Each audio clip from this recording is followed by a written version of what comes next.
কথা বলতে পারতো না আম্মা। আম্মার সাথে লিখে লিখে আমার কথা বলতে হতো।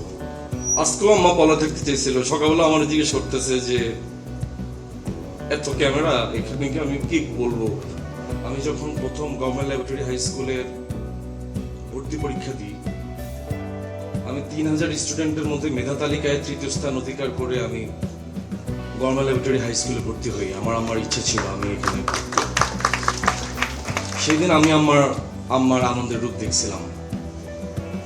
আবার আমি একই ছেলে যখন 2009 সালে সে গভর্নমেন্ট ল্যাব স্কুল থেকে এসএসসিতে ফেল করি, তখন আমি আমার মাকে ধসে পড়তে দেখছি আমার সামনে।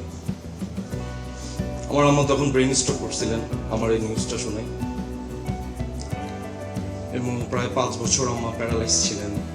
আমার বাম হাত, বাম পা এবং আমার জিহ্বা প্যারালাইজ ছিল।